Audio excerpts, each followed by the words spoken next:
to close the week, I'm absolutely delighted to have Gavin Hodgson to talk to us on a retailer's thoughts on safe food.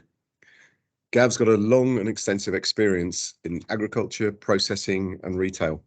We first met when Gav headed the pig improvement unit back in the day with the Dumbia business was also producing pork, so quite a while ago. And since then, Gav's progressed, joining Sainsbury's in 2014, subsequently working in a number of agricultural and commercial roles within Sainsbury's, and is now Sainsbury's Director of Agriculture, Aquaculture and Horticulture. So I'm absolutely delighted to ask Gavin to take the floor and give our guest lecture for the final 5th day of Food Safety Week 23. Thanks, Gavin. Cheers, Mike. Lecture. So it's going to be a quick whistle-stop tour of a presentation, and then you can fire some questions. But I was going to dial off now and then you can all just watch Gav have a little shit fit for about 10 minutes while he wonders what's going on. But I won't do that to him. So I got asked, can I come and talk to you about food safety? My first response was sort of what do I have to say about food safety, because I'm not a technologist. But when we chatted about it, and then when me and Louisa were pulling the presentation together, I actually, by the time I got sort of through it, I could really see the link between food safety and what we do in agriculture and what we do through our food supply chain. So I've called this pack Food Safety and Food Security. I'm going to jump about quite a bit into different subjects. Hopefully by the time we get to the end of it, you can make some sense of the key messages that I'm sort of trying to land. So without further ado, hopefully we can skip on. There we go. So, age-old question, and I suppose for us, when we were knitting this together, it was what comes first. Is it food security or is it food safety? And because I sit in an agriculture team, I naturally jumped first to the fact, well, actually, if you don't have the food security and you don't have the raw material, then you can't even begin to talk about food safety. But actually, by the time we had sort of worked through things, I actually am not entirely sure whether you would not put food safety before food security, but let's see what I mean by that. So quite often when I'm doing a presentation and doing it to either the farmers or people that would be sort of suppliers into sort of the farming supply base, I spend quite a bit of time talking about the customer. And my main reason for that is that I actually think that we all sometimes forget who the customer is, and I sort of felt that this was also maybe a bit applicable to this audience too.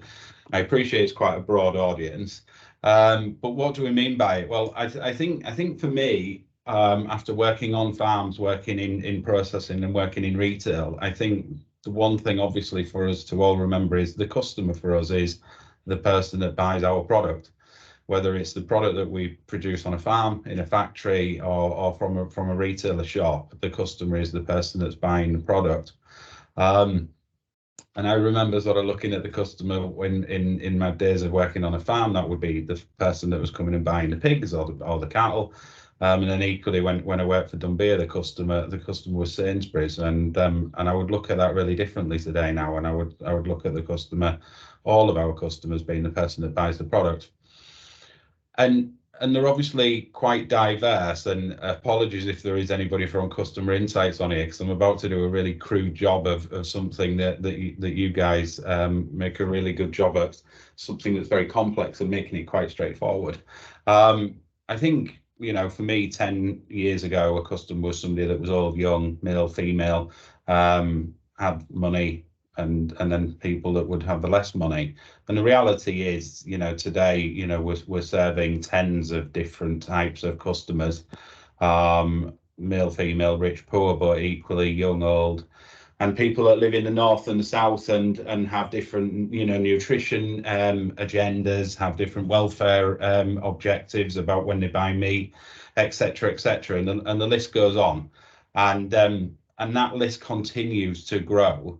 And the reason why I sort of do hover in and talk about this is that our food supply chains need to evolve in a way that we can actually service what these customers want and what these exceptionally complex groups of customers want today, but also will want or will need tomorrow, and tomorrow in its broadest sense.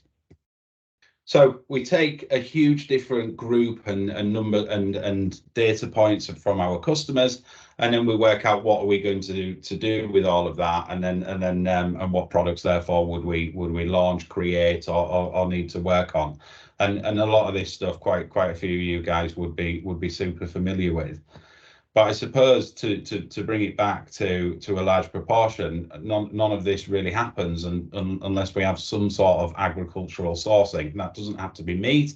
It can obviously be fish products, or it can be crops and produce products as well.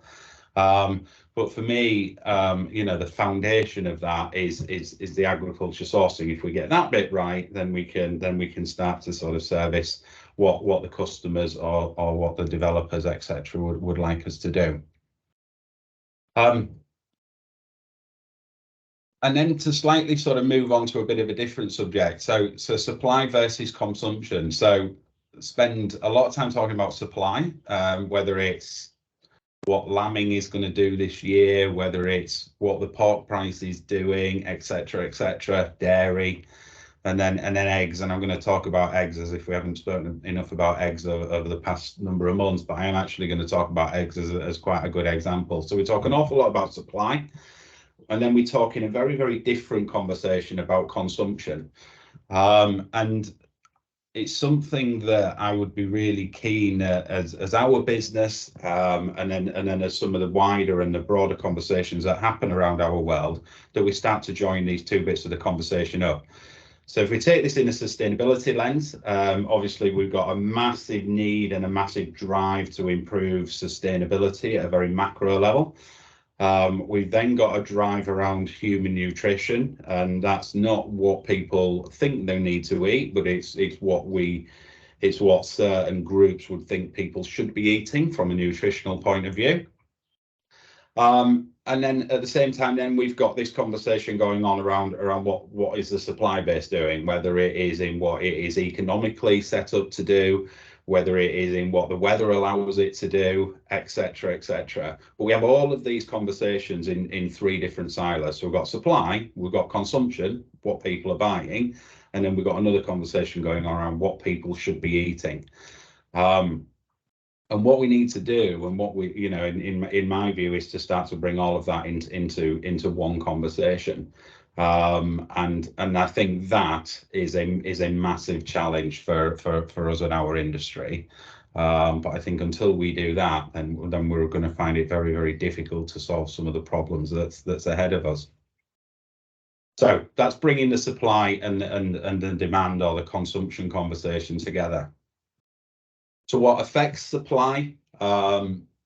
Domestic legislation. So I think a good one to bring that to life, ELMS, and what that will or will not end up looking like, and then equally what the consequences or the intended or unintended consequences would be.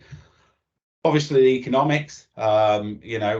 Eggs again, good example. Milk market 12 months ago, was in a interesting place with regards to hyperinflation and cost of production. Today it's in a very different place. So the economic side of things, and then equally as well, global legislation, and I'm not going to read every bit on the slide, and then the weather, and I am going to read every bit on the slide, the economics of everything. So we've got a huge amount of things that's affecting supply. And then equally, and this is only a few, we've got a huge number of things that's affecting consumption. So why did I put this up? I think some of this is obvious. So we started with supply and demand, or consumption versus production. We then started with what impacts that production. We then got on to what impacts consumption. And then we've got this changing world that's happening around us, around global domestic legislation, macroeconomics, wars, etc. That's all starting to affect all of this, or has been affecting this for quite a while. this is intentionally meant to be sort of a bit confusing to start with, and then hopefully we're going to sort of streamline it as we get towards the end. And then something I think that when have we really started to talk about this as a food supply chain industry, I think it's probably post-COVID that I started to hear the words food security more than anything. Brexit, I suppose, was another bit of a driver around food security. And it's actually really interesting. The picture that you see on the screen is a very good example as to what the majority of people would say is an output of poor food security. When we don't have eggs on the shelf, we have a food security issue. When we don't have lettuces or tomatoes, we have a food security issue. And that is how we and a significant number of other people would class us as having food security issues. And Louisa, as she was helping me pull this pack together, did a really good job of actually working out or researching what do we actually mean, or what is the actual definition of food security. And it impacts affordability, availability, quality and safety, sustainability and adaptation. And you can see there the definition, and I won't read that out, done by the UN, just exactly how the UN would define food security. And I think that's it's a little different and a little bit more sophisticated than us just looking at a blank shelf of a product that should be there, that just not happen, that doesn't happen to be there at that moment in time.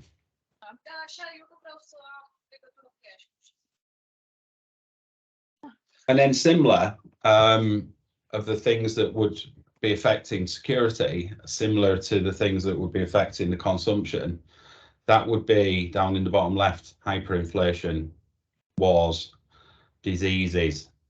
So very, very similar stuff that would be affecting the consumption would be affecting the security. So we were going to do a poll. I'm not going to do a poll because we all know that when we try and do things like this, when we're in presentation mode, it doesn't work very well.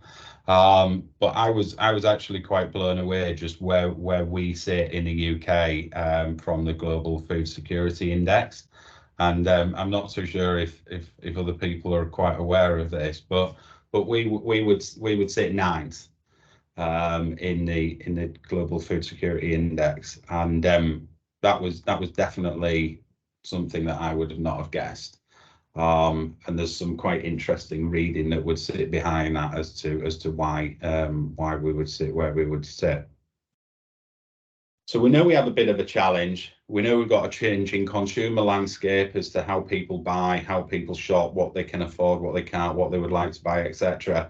We know we've got a very changing landscape around baseline production in the farming sector, and then we've got an exceptionally busy space around legislation domestically, economics domestically or globally, that's all affecting the space that we, in some way, shape or form, all work within. So I've done a great job in my wrap up of trying to sort of bring us back to where we are as sort of presenting this slide. But we've seen it time and time again where somebody presents a slide where we say that we all live in a changing world. And I think the big observation for me is that we tend to sit back and wait for the change. So we tend to sit back and wait for arms to be written. We tend to sit back and wait for the next food safety standard to be written, and then we rally round and change and try and change ourselves to make us fit for that. And I think what I would personally like to do, and what I'm trying to agitate the teams and the supply bases to do, is actually play a bigger role in changing our future. So rather than waiting for the world to change, we actually play a leading role in changing that. And we're going to show you some examples a little bit later on towards the end of the deck as to where we're starting at Sainsbury's, you know, with some of the processors and the farmers in our supply base of actually trying to change some of this, and rather than wait for it to be changed for us. So I said I'd talk about eggs. I'm going to talk about eggs. And eggs has obviously been something that we've seen from a food security point of view, that we've had empty shelves. We've seen that it's hit the press. And there's been lots of opinions, and some of it facts, some of it opinions thrown around about what happened with eggs and what is happening with eggs, and equally who's at fault with leading up to the issues. And I think the view that we would be taking is that there's a number of factors that have collided to create a challenge in eggs. So eggs for us has been a relatively stable supply base for a number of years. We've obviously made changes in that supply base, moving out of caged into barn and free range production, and then moving out of barn into total free range production. And it's been relatively stable. We've paid the packers have paid the farmers, and generally speaking, for quite a significant number of years, we've not heard or had to do an awful lot with regards to what we do in our egg supply chain. And then all of a sudden, we end up with nothing on shelf. And I think what's happened for us there is that we've seen a number of things collide at the same time. So hyperinflation came in. Also, what came in was AI. AI is not a new thing. I know it's not just appeared this year, but the impact of AI either this year or in previous years has appeared. And then equally as well is that we're seeing a change in the structure of the egg industry. So we're seeing more and more people come out of caged or barn production into free range. So we're seeing a structural change within an industry that is not being coordinated at all. And then when you overlay that, you obviously overlay the sort of the current environment, which is off the back of COVID, into hyperinflation, etc., etc. And that then ladders up to we have a lack of availability of eggs on shelf. So I think the point there is not to sort of go into what has particularly gone wrong in eggs. It's just that something can go from being relatively stable to exceptionally unstable in quite a short period of time, when a number of different factors come into play at once or in relatively short succession, and they all ladder up, and the thing snowballs, and then you end up with something that's quite a significant issue. As we stand where we are today, there is no absolute end solution as to how the egg industry, I'm not just talking about Sainsbury's now, as to how the egg industry is going to get itself back into that place of stability, because it's going to require quite a number of things to change, and whether that be how we pay, whether that be how AI insurance is offered, and how people then get confidence to build new sheds to then get us ready for 2025 when various commitments follow through. So that's just how things can collide and come together quite quickly, and then end up with something quite negative, of which really none of us obviously did a very good job of predicting.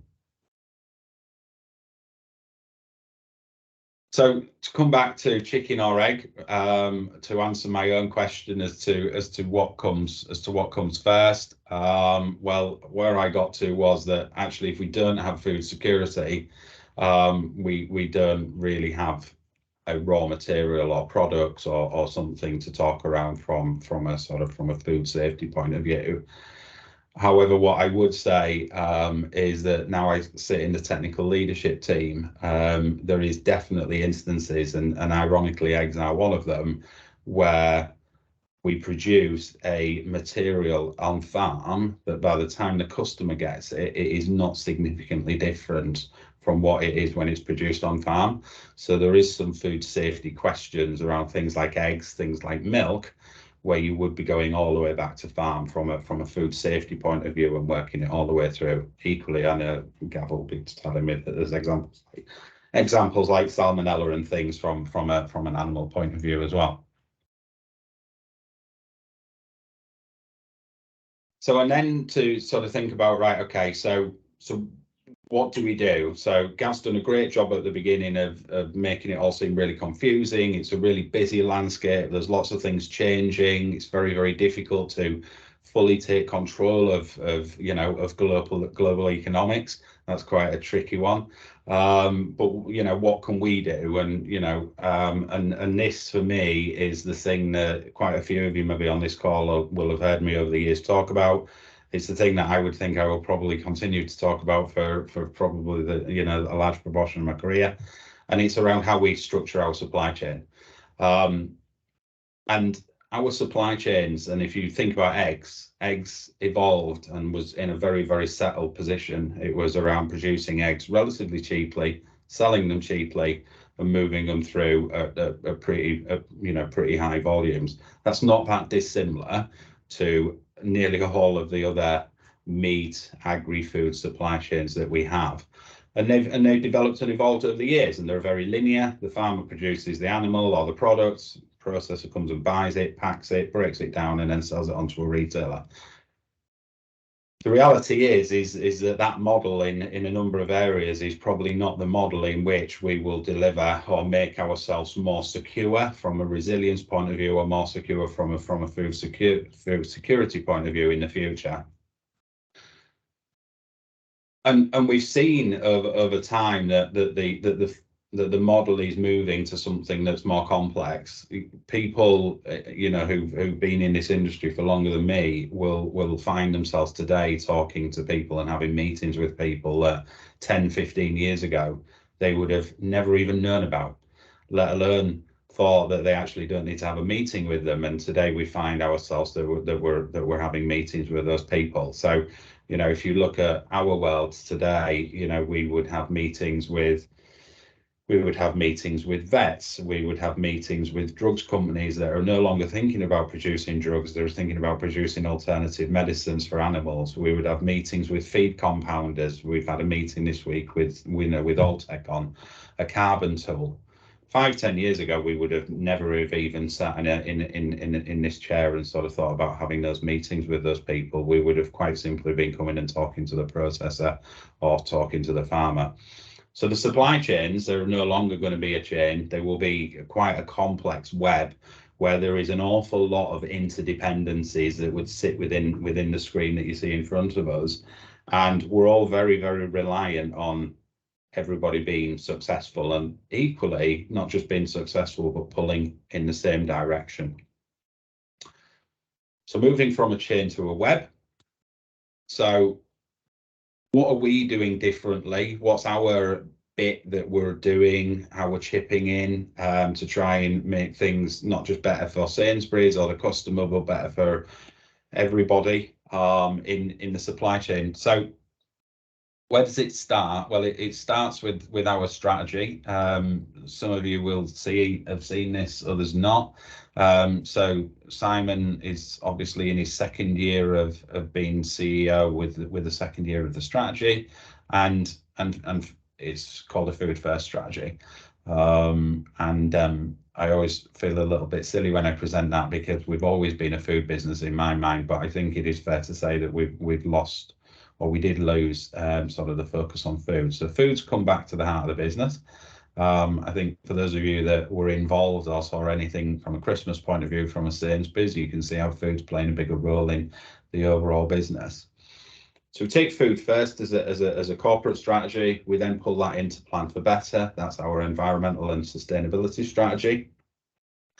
And then what we then do is pull that round into the technical documents that we've been working quite hard in changing to make life hopefully easier for suppliers and farmers to work with us. So the one there on the screen is the Responsible Sourcing Manual. That's the most recent one to have been launched.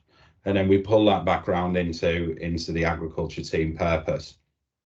This is the one that I will read out. So it was very, very consciously written. So create and drive supply chain resilience and sustainability, enabling surety and security of supply. So surety and security of supply, surety being short term, security being longer term. Sustainability is everything that Plan for Better is, but on top of that Plan for Better doesn't cover strongly enough, and that's just my opinion, is the commercial sustainability. And we are very, very acutely aware that if we do not achieve commercial sustainability, then we will not achieve environmental sustainability. So sustainability in its broadest sense, and then working back into resilience. And if you think about everything that I presented at the beginning, how do we make sure that the supply webs that we create, or the supply chains that we still do business through, are resilient and can deal with the shocks that will be coming from wars, from global pandemics, from inflation, etc., because we definitely seem to have more of those coming at us over the past number of years than what we ever have done before. Some of you can smirk. Yes, I'm gonna talk about pork. I make no apologies for it. I do like pork, but it equally is a great example of when we get it right. It can be really right, and it starts with the supply, with the way in which we structure the supply chain or the supply web.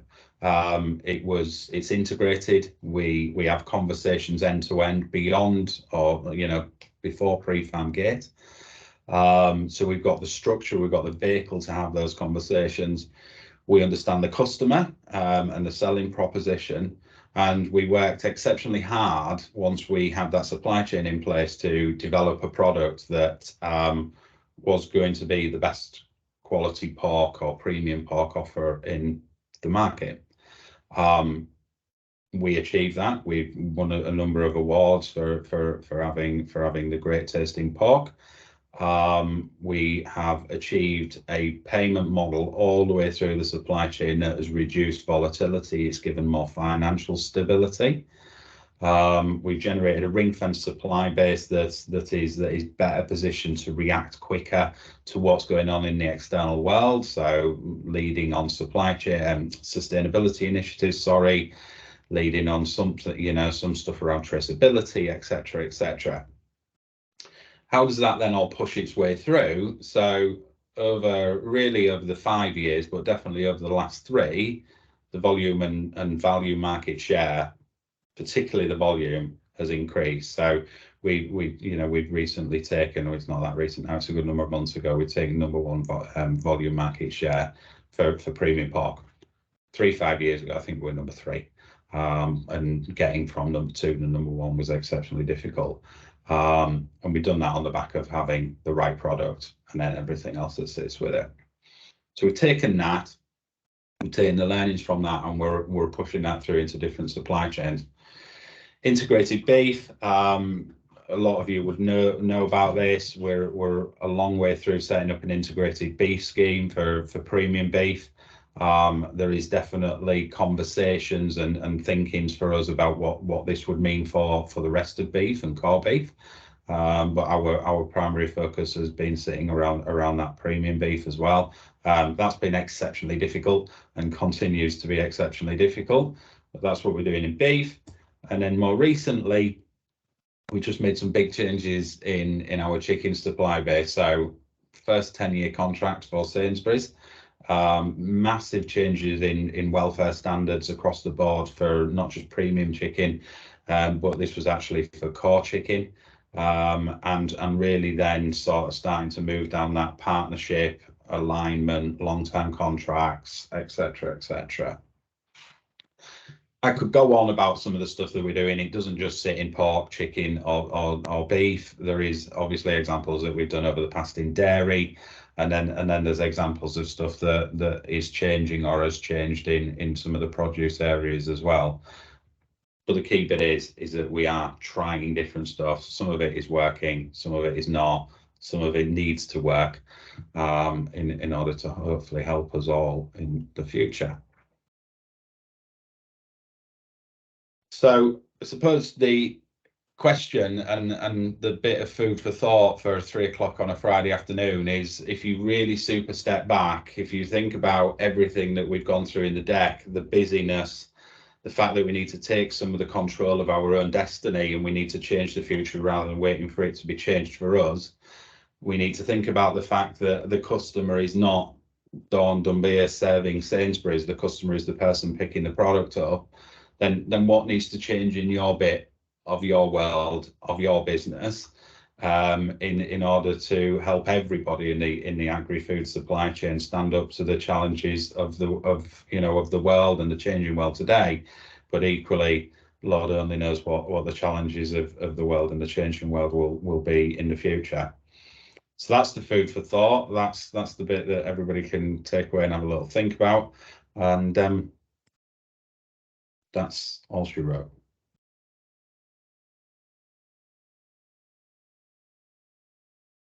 Gav, thank you for that. That was great. You know, it's a real fascinating insight as a real sort of proper tour de force.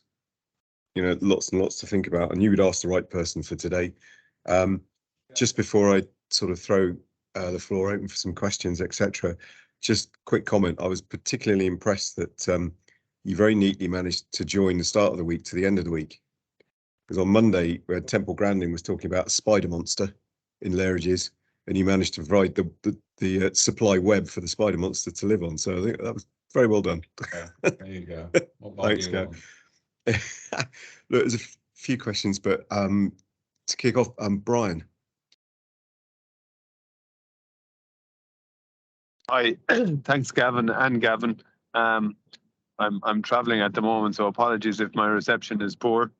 I think the other good link between Monday and Friday was when you talked about disappearing and letting Gavin Morris on his own and see what we do. We saw what had happened on Monday. When that happens, he just handed over to Sally to take care of for him and to save the day, which he did very well. But the only question I have for you, Gavin, is excellent presentation, is when you talked about the supply chain security in the future and where the UK ranked at number 9 in the world. How do you think, with the EU supports and farmer supports going to change so dramatically over the next few years, and environmental changes, what kind of an impact that might have on life numbers in the UK and on its subsequent supply chain security? Yeah, good question. In fact, a brilliant question, because so this is my view, right? So don't go re-quoting or printing it somewhere, but it's why I talk about the production and the consumption conversation. Yeah. So if I look at what do I think is going to happen to livestock numbers, my working theory would be that we will have less beef and sheep in the UK. I don't see any other outcome post implementation of ELMS, post potential implementation of sustainability agendas in the broadest sense. And I think equally, potentially, the commerciality of some of the things would drive that. So I would work on the basis of less beef and sheep in the UK. And therefore, then that brings me to the question of, if we are going to still sell as a business or as an industry the same volume of beef, I can talk about Sainsbury's now, if we're still going to talk about sell the same volume of beef, where's that beef going to come from? Now, there's probably two choices. You obviously all know very, very well that if the UK beef population contracts, then what's initially going to happen, and you could argue it's happening now anyway, is the beef price is going to go up. Well, that then at some point in time does have to flow through in some way, shape or form. Probably not to mince, but it'll go somewhere else because mince never seems to move. But it will flow through in some way, shape or form, and that will impact then the volume of product that then somebody's bought. Equally, there's another option, is that you then keep selling the same amount of beef, but you don't buy it from the same place. And I think that's why joining up some of the consumption and the production conversations is going to be super vital, because as a food security for a UK PLC, the reality is that we are probably going to produce less domestically of some of our foods. We might produce a bit more of some of the others. And we then need to have a really serious conversation about where are we going to go in the world to get some of these foods that we all want to eat, or are we going to change what we sell? And there's a further interesting bit of that conversation, that actually there is other bits of the world that are far better suited to producing or to growing certain products that we consume as a UK customer than what we are domestically. So we shouldn't get absolutely obsessed about producing. I mean, we can't produce everything here anyway, but we shouldn't get obsessed about producing so much UK. You know, we should be probably in a position in some instances of producing the right things in the right part of the world. So it's a long-winded way of sort of saying, I think that there will be less livestock in this country, particularly beef and sheep. That would be my working theory. And then I think we then need to join up just what are we going to sell and where are we going to buy it from, and what is right for welfare, food security, food safety and sustainability. Thanks a million, Gavin. Great answer. Thank you. Sarah. Sarah's got a question. Yeah, thanks, thanks Gavin, and thanks Gav. Just, I mean, following on from what Brian has said there, and we talk about food security, food safety, but we talk about farmers with a different lens on, and ultimately under hygiene regs, etc., they are classed as food business operators, food producers. How do we join that gap across the sectors, especially looking at the, I suppose, the age of farmers and where that's going, what you just said about numbers and stuff? How do we collectively change that language we talk about the food supply chain in at farmer level to engage them on this journey? Because I think all week we have heard some of the challenges, some of the good work that needs to be done, but it's still not necessarily landing at farmer level. And I think collectively we need to talk differently, but I'll just seek your views on what you would suggest and think of that.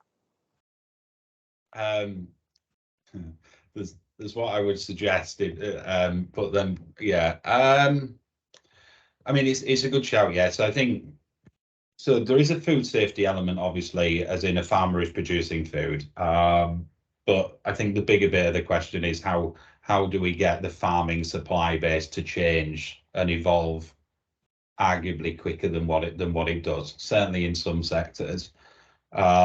So I'll probably tackle it from that point of view. And I think that the problem that we have in this country in particular is there is no clear responsibility or accountability for who does what. And we all want to throw stuff about. We want to blame the NFU. The NFU wants to blame Red Tractor. Red Tractor wants to blame the HDB. And before you know it, you know, we see a vet and med book that's sort of got launched this week that's voluntary. And I'm using this as an example, by the way, you know, that should have been mandated and dealt with years ago, and everybody should have been doing it. And here we are now, you know, we're only just launching something that is semi-collective, but it's still voluntary. And I think, you know, the reason for that is that nobody says I'm responsible for that and I need to do that. And I think that comes back to who communicates what to the farming supply base, and who almost sort of says this needs to change. You know, is it you guys? Is it not you guys? Is it Red Tractor? Is it the retailer? And who is it? And I think it pretty much then comes back down to the fact that there is then still a significant amount of individual agendas going on in this industry, and we aren't always pulling in the same direction. And to bring it to something that is maybe a little bit more applicable to this call in this industry, you know, we have all spoken about for years that the Europe grid does not do what we need it to do from a product quality point of view. However, we are still grading cattle through the Europe grid. Our beef quality is not as good as what it could be, and nobody is making a significant effort to change it. And meanwhile, we're selling beef to a customer that is not as good as what it could be if we had an appropriate grading grid that encouraged quality. And I use that as an example because, like, we've spoken about that for donkey's years. Like me and you, Sarah, have spoken about that, you know, and nobody collectively comes together and goes, this is what we need to do for the industry, and it's my role and responsibility to change that. Half of me feels I answered it, half of me feels I didn't. No, that was great, thank you. And I think, yeah, some of the challenge we have, we do need to work not just us as a supply chain, but collectively across industry to change it. Otherwise, yeah, we're going to keep same old, but another challenge for another conversation. Definitely. Brilliant. Gav, if I could just ask you a quick question or thought. Today on Food Safety Week, the topic's fifth quarter and offal. And if we're talking about food security, sustainability, etc., just interested to see what your thoughts would be on, you know, the place for fifth quarter and offal in that supply web, and where could that go, or what should we all be collectively doing to try and increase that consumption within the UK? Good question. I think that there is. So how would I answer that? I think we could go down this let's educate everybody about eating liver, kidneys, etc. Yeah, and try and increase the value of that, and then try and increase the return, and so on and so forth. I suppose the challenge back is that everybody's exceptionally busy. So if you look at the point I just made to Sarah about changing the grading grid versus if you look at selling more offal, it comes back to Gav, where's the biggest ROI on the reward? Yeah. So I think you could do that, and you could categorically sell more stuff. Yeah. And you could find recipes coming out your ear roll every time you turn the telly on. Yeah. However, you know, there's only going to be a certain size of return for that. Whereas if we make sure that we protect beef by selling the best quality at the best price possible, then the ROI on that off the top of my head would be bigger. Yeah. So, and I think this is a little bit about how we then work collectively as either two businesses or as an industry, is we sometimes try and do too much. And, you know, we're definitely guilty of this. We're definitely guilty of asking some of our suppliers to do too much. And that's where I think we need to come back and we need to prioritize. So, you know, my team are bored shitless of me talking about my top 3, you know, and I only want people working on 3 things, you know, and that's because I want us to think about what the most important 3 things are. And I want us to spend 80 to 90% of our time during the week on working on those 3 things, or else we all just get lost in a lot of stuff. So yes, we could sell more stuff. Yes, we could do a big thing. Do I think the ROI on it versus solving some of the other challenges is there? Probably not. No, thanks, Gav. That's really good. Interesting. Question for Rob Tunney. Thanks, Rob. Yeah, hi, Gavin. Hey. Good presentation there. The term food security we would sort of internally use as a bit more of a food defense term, but I get what you're meaning on sort of supply chain resilience, maybe the way that we sort of address it. How have you had to adapt and react over the last couple of years? There's been, I guess, much more threats in the chain with, you know, the Panama Canal, AI, Ukraine, all these type of things. Has it been a challenge? So yeah, I mean, it's a massive challenge, and it's funny actually, and I think it was Louisa when we were pulling this together. You know, I said I get really annoyed when particularly like when the government and people talk about or the NFU or whatever whack on about that, you know, that we're not very food secure, and I'm sort of thinking, well, like that's shit really, because, you know, we've just gone through a global pandemic. You know, you mentioned the canal. We're in the middle of a Russia and Ukraine war, and generally speaking, everybody on this call will have gone to do their weekly shop wherever you do it, and will have pretty much bought whatever you wanted to buy, and, you know, because it would have been there. So do I think that food security, that we're lacking in it? I think it could be better, but equally we shouldn't forget that our food supply chains across the board have delivered exceptionally, you know, throughout no end of stress over the past number of years. I think so. Yes, we've changed. I think yes, we've learned an awful lot. The slide of when I talk about what we're doing, and I mentioned pork, I mentioned integrated beef and chicken, you know, I could fill 2 or 3 slides, and I'm not just talking agriculturally as well. If I look at the changes in Sainsbury's, I've been there 7 years now. If I look at the changes from what conversations I was having in year 1 versus what conversations we're having today, it's very unusual not to talk about long-term contracts now. It's very unusual not to talk about more transparent open book models. It doesn't mean that we do that everywhere, but equally that's almost becoming the norm. You know, the fights that we used to have in the early days around retaining the aligned cost of production dairy group, because it was seen as a cost, the incentive for us to move more towards that type of supply chain where we can is greater today, and the support from the business is off the charts. You know, I'm tasked with doing long-term views around surety and security of supply, and then building that back to what our supply chain should look like, and, you know, to achieve that. Again, that would never have.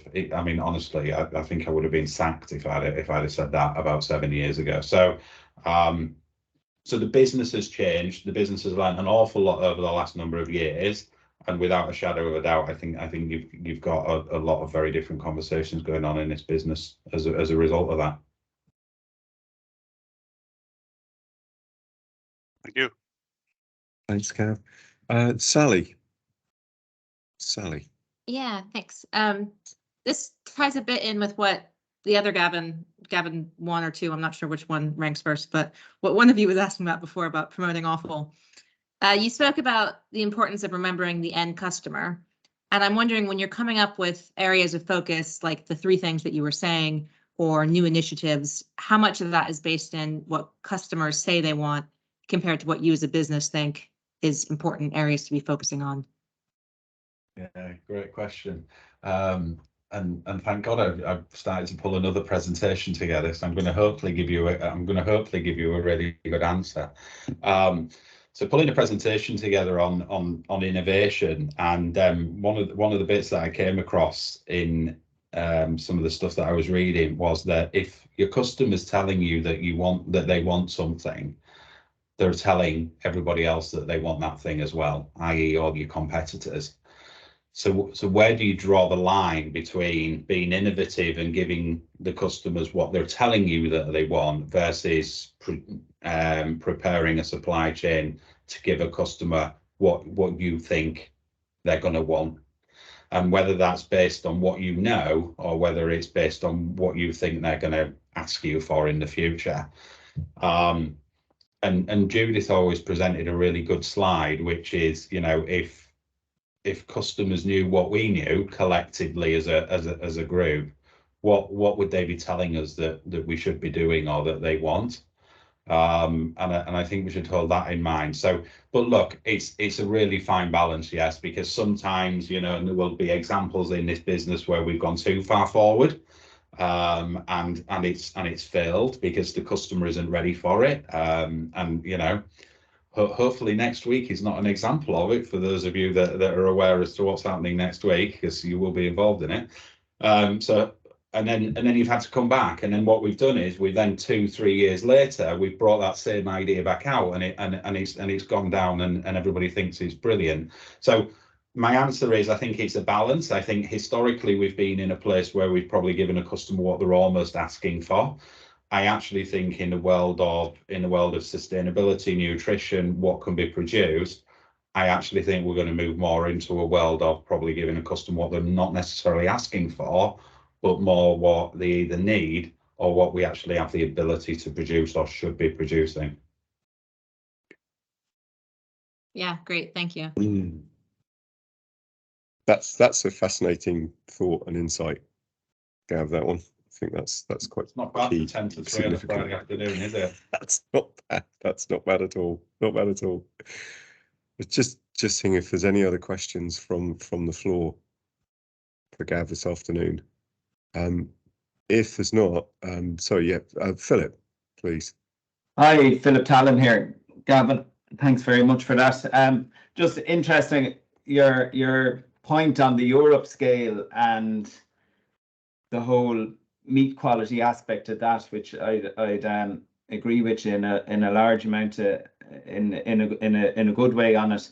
And the thing how to change that, we've seen how the whole demand from the consumer has changed the way we look at sustainability and environment, and whether it be packaging or whether it be, you know, the whole demands on farming to change, and that's been driven by consumer, and the farmers have listened to the consumer, to be fair. So I suppose, is it really around the whole Europe and meat quality debate, you know, looking at marbling, etc., genetics, etc., is really that's going to be down to educating the end consumer? Yeah, yes, I would agree to a certain. I mean, certainly if you're going to go to some Wagyu-esque type product, then there is an element of education that you need to do for some consumers who wouldn't get the, in brackets, quality attributes of that. There is definitely, you know, so if I come back to pork, we think that somewhere around a 3.5% intramuscular fat is probably the uppermost limit that we could go, not genetically, not from a meat quality point of view, but from a customer appetite point of view. So there is some things that we will need to educate. Equally, it's not beyond the wit of man to see a world where we will be selling less beef, but the beef in which we will be selling will have to be better quality. It doesn't have to be better quality, but in an ideal world it would be, so that when people do have that meat eating occasion, it absolutely blows their socks off, and it's not a gamble for buying that steak. Am I going to get a good one this week, or am I going to get a shit one this week? And so I think that bit we can solve, but then I think depending on where we wanted to go, in that sort of journey of quality, environmental sustainability, etc., then yes, I think there's a journey, and my opinion on that as an example around carbon, and people talking an awful lot about putting carbon numbers on product. I personally don't think a customer's ready for that. Here. I agree 100%. And I think that we will get there at some point in time. Again, it's not remotely unlikely that we'll be there, but I think if we go straight to banging a carbon number on the front of pack, Jesus Christ, I can't even understand red factor at times. We'll have so much on the front of pack that we won't be able to see the meat. Yeah, 1,000,000%. No, 1,000,000%. Thanks. There's one more question there from Owen, please. Hi. Yeah, I was just wondering, have you seen, in your experience, do you see blockchain systems become more popular to enforce that food defense and transparency issues along the supply chain, with more, with more companies interested in it or doing research into it? So I've not actually heard the words blockchain for quite a while. So it was probably pre-pandemic. You would constantly have somebody coming in trying to tell you that blockchain was going to solve all of the world's problems, and if we just did blockchain with IBM or whoever it might be, then it would fix all of our problems. I haven't spoken about blockchain for a while. However, what I can say is that the data conversation continues to be a conversation. So I'm definitely not the brightest person on this call, and when it comes to IT, I'm definitely not. But my view of blockchain is it's just a place for different people to put their data, to then give permission for other people to come and look at their data, or some people to not look at their data. And I think, if we will need that type of solution for carbon, environmental and sustainability data. However, blockchain only becomes a part of a conversation if you've actually got the raw data to put into the blockchain, and I think there lies a problem in no end of places in agri-food systems, is that there isn't even the data to talk about putting into the blockchain. But data and where it goes and where it lives and who has permission to have a look at it, it continues to be a massive bit of the conversation, and just how even we cope with the data that we want, need, and get is enough of a conversation, let alone when you start to think about some of the sustainability data that everybody's starting to want, need, whatever. I mean, yeah, I think blockchain is probably the answer to those types of things. That's interesting. Thanks very much. Gavin, thanks, G. Really thought-provoking today. Lots and lots to think about. Again, you would ask the right person for that. I think there's so much to come from what you've been saying this afternoon. So really appreciate, and thanks for the time and the effort into that. It's been really illuminating. And I'd just like to pass across, if I may, to Philip, just for some closing remarks, if I might.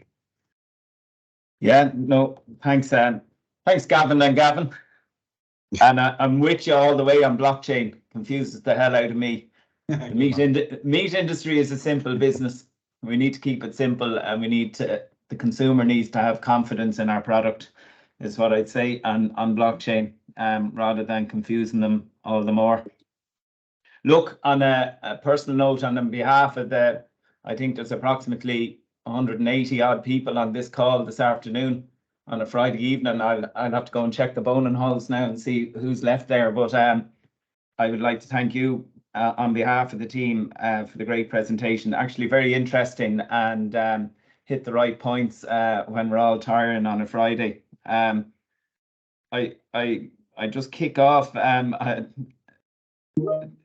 the start of the week, and I'm going to avoid all the puns that Gavin and Brian Hyland alluded to, but we did start with Temple Grandin outlining the key aspects of animal behaviour, whether it be in the lairage or the farm or the movements.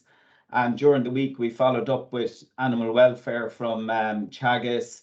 We had a vet on, independent vet on, and we had Sonia from MSD. Fiona Lovett was the independent vet, and Sonia from MSD on. And look, I think all puns aside, to finish with yourself, Gavin, you've sort of pulled it all together. It's sort of like farm to fork. And if I was to pick two slides in your deck that I sort of picked on, was the second slide, because at the end of the day, the consumer is king, and we can't forget that. And the other slide, we talk about process flows and food chains and everything. I'm actually sold. Web is the new way forward, because I was writing down key themes there that you mentioned. You know, consumer, it's all built around the consumer. Food security, food safety are key now. The consumer just expects us of it.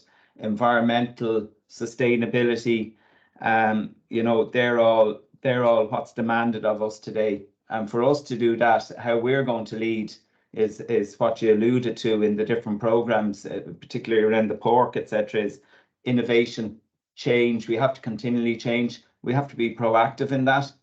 If Dawn, Dunbea, Sainsbury want to survive as key leading companies in this age, and I think it's fair to say we're Dawn and Dunbea and Sainsbury are leading companies in this, particularly on the whole agri side. I think, you know, we have to be innovative, we have to be willing to change, we have to be proactive, and we have to challenge ourselves. We have to challenge you, and you have to challenge us. And I think that's it's a key part of partnership and relationship that we do that. So I think, you know, your whole finishing up has been appropriate in the whole area of you've actually tied, unbeknownst to yourself, you've tied it all in together, or maybe Gav 1, as we refer to him, has tipped you off. And I think at the end of the day, if we leave with nothing else, I think this, you know, our business is built around the consumer, and it's not Sainsbury's that's the consumer. It's the people around those, you know, whether it be the suitor or the lady pushing the pram or the father pushing the pram. They're the consumers. Whether it's the old person needing to buy a softer meat, or someone going in for a centre plate meal for Valentine's night or whatever, I think they're all key. So look, on behalf of the team, I'd like to thank yourself for making the time available, and equally on behalf of everyone, I'd like to thank the food safety team and Gavin, who've put all this together all week. I think it's each year it grows from strength to strength, and it's been a real positive. And I think on a Friday afternoon to finish off, and this one has been very appropriate. And it did take Gavin the week to work out how to work teams, and Sally did bail him out more than once, I think. No, I think it was a big one, though. In the background. It was a big one. Just few in the background. And on that note, no, thank you very much to both the Gavins and the food safety team for pulling this together this week. Thank you. Thanks, Philip, and thanks, Gav. And on that, we'll bring today's lecture to a close and Food Safety Week 23 to a close. So thank you very much, everybody. Thank you. Thanks, Gav. Thanks, Philip. Thank you. Thanks. Okay. Thanks, G. Thanks. Thanks. Bye. See you. Bye. Bye.